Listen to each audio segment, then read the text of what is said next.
Welcome to another segment of Podcast J. Ran by Taito Ozaki and Evan Reiser. Podcast J. How are you today, Evan? I'm fantastic. It's a beautiful day in Los Angeles. Okay, very bright. I wanted to jump straight into our session that we had last week. We were watching an NBA game versus the Utah Jazz versus the San Antonio Spurs. To give a little bit of a context, we were specifically watching each other's offense of the Spurs and the Jazz. And Jazz pulled out a 4-game winning streak with the Jazz loss, which lost hope for the Jazz to even make the NBA Cup. I noticed that Utah Jazz, because they have a veteran in the names of Chris Paul and they have a little bit more of older players. The Spurs. The Spurs, yes. They ran a lot more of half-court offense, whereas the Jazz played a little bit more transition. And very similar to how the NBA games are today with transition, with whoever's open shoots it, so they get a lot more possessions out of it. And Spurs did a good job because this Wemby, who has an 8-foot wingspan, was at the top of the key where he was able to transition back on defense, but on offense too, he was able to see the full court. And I think that's where the win and the loss was deciphered for sure. One of the offense that the Utah Jazz played was the weak side stagger play that the Jazz played with the point guard and the 5 men doing a pick and roll and one side action, where the second shooting guard and the forwards, they were getting the stagger screen for the 2 men to pop up over to the pro slot. And from there, the ball was received to the pro slot of the second man, the shooting guard, which then the center would flap out to dive straight to the basket for the pass for the dunk. John Collins. Yes, John Collins. And that specific play was very fun to watch, and it was very worthy and very effective during that play of the run. So we decided to copy it and try it at pickup runs. We did. And we were intentionally going to do it on 5-on-5, but 3-on-3 was what right. Yeah, we ended up playing 3-on-3, and in general, I would say that there was a groundbreaking discovery made, which is that basketball is a team sport. And when you have a team approach, yes, when everybody more or less understands that they have a role in what's going on, even though one person at a time ends up shooting the ball, yes, or one person at a time usually rebounds the ball, only one person usually at a time can dribble the ball. It's a team sport, and everyone is involved on every possession. And picking a play that we were going to run together really helped us get us in that mode. And even though we didn't get the exact result from that play as we drew it up every single time, it gave us an ethic, and it made the defense respond to something. I love that you brought out ethics. I think we had a vision of what we wanted to try to execute during our play. And usually when we play the defenders or the opponents, especially at the place that we played, they played with each other for some time. So they have a chemistry already established. Whereas it was us two, and there was another guy that we just randomly picked up. Playing with a new guy, so we had to run it by him really quick. This is what we were trying to do. So we briefly talked about what we wanted to specifically run for the play to come about. And we showed a couple clips that we did from our last post, if you want to check out on the Instagram. And they both ended up in a miss, but they were both decent looks with the communication and just the consistency of it. I think it would be automatic for us. What do you think? Absolutely. And again, if not, the defense has got to do something, because do they really want me shooting an open jumper from the nail? I mean, I work on that. So how many of those do I have to hit before they say to themselves, okay, we better guard it? I think what's significant of our podcast is you can say in the marketplace, oh, there's a podcast is saturated, or oh, there's so many basketball creators. But if you think about when you were a kid, you're looking at an NBA game, or you're looking at college games, March Madness, for example, And one mixtape. and one mixtape. Shout out to the Professor, for example. You would watch Hot sauce. Hot Sauce, Bone Collector, yes, all air up there, whatever you want to call it. You would see their game, and then during their advertisement commercial of, say, Got Milk or something, when they have these advertisements, you would go back to your backyard, or even after the game, you would go to the park to, practice and mimic what they've been doing. Whether it's a Sham God, or whether it's a Kobe fadeaway, whether it's a Dirk's one-step fadeaway back. All these moves that the NBA players showcase, we like to practice as little kids because we idolize them as a player. But what's a little bit interesting is that as we've matured and we see the game in more of a team perspective, it's all about the wins, and we need the wins by having our teammates involved. Our teammates needs to be knowing what we need to run, but also by helping each other out, it makes the game a lot more simpler and easier. And more fun. More For fun. God's sakes. Oh, my Yes. goodness. Which I need, especially because I be taking this stuff kind of serious sometimes. Yes, likewise. And if you're going to do it, I mean, Kobe said, the most important thing is to love what you do. And, am I going to not take that serious? Am I going to take his Mamba mentality and his, devotion and his, show up and work and get up early and do all this hard work? If I take that seriously, then I need to take him seriously as well when he says the most important thing is to love what you do.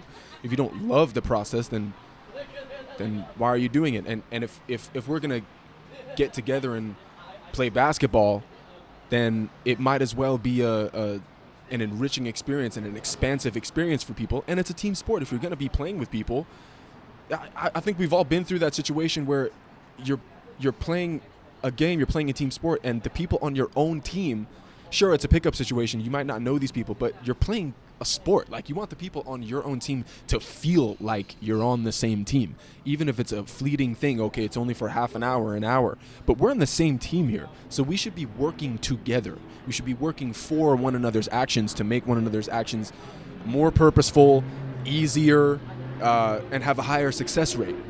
And there are so many ways within the game of basketball to do that, to make that happen. You can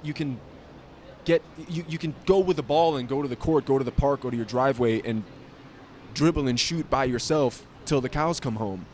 But it means very little if you, for instance, can't catch the ball in a situation where it's conducive to you using those skills, or Sure.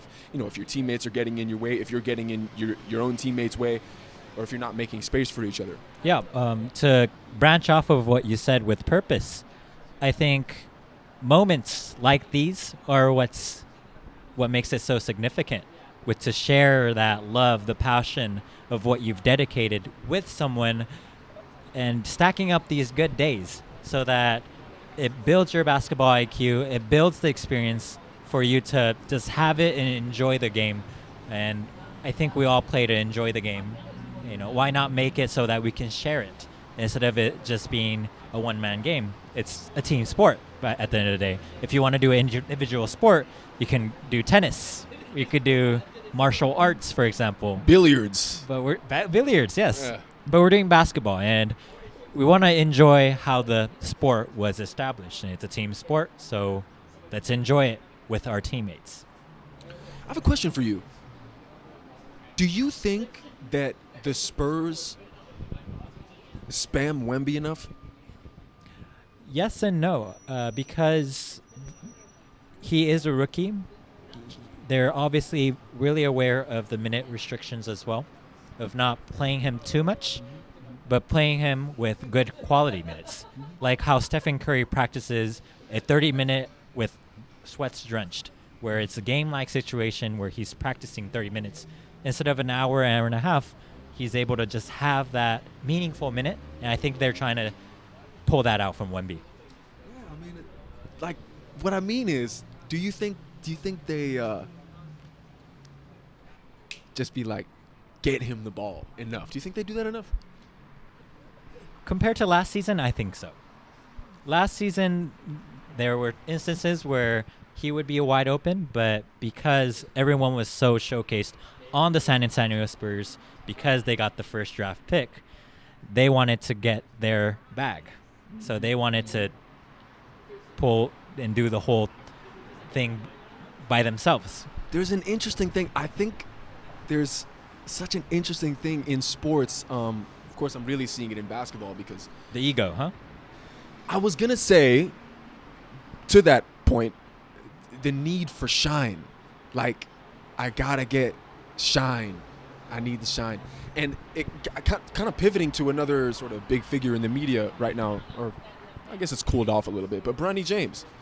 I think the Bronny James situation, there's a subtlety there that's kind of interesting where this guy will have been playing with people his whole life who are on a quest to get attention on their game and what they do. Whereas he was born under a microscope. And so there isn't that sense of urgency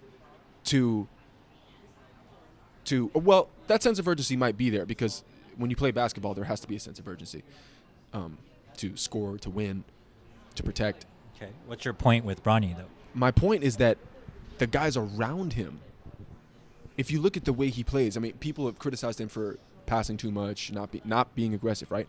But if you think about it, he will always have been surrounded by guys who can cite their situation of being brought up in the world relative to his and argue that their sense of urgency can or should be greater. But it's actually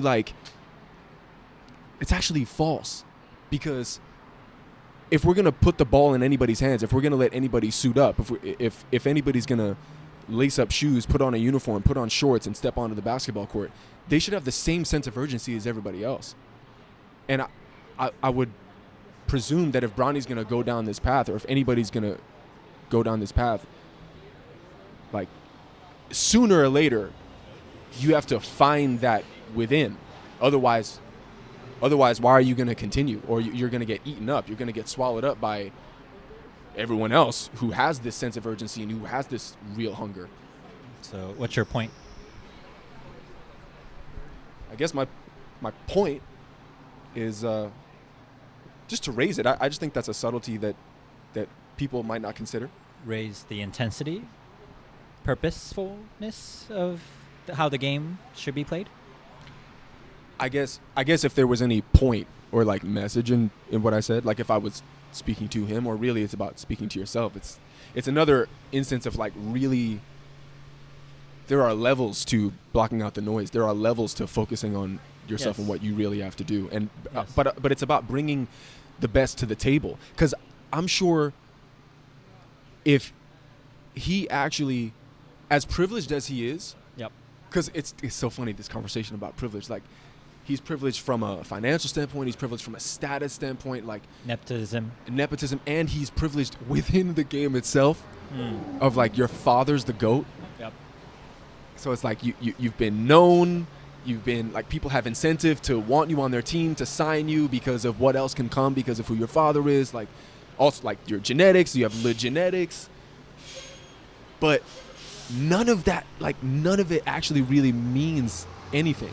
And it doesn't mean anything towards your good or towards your bad.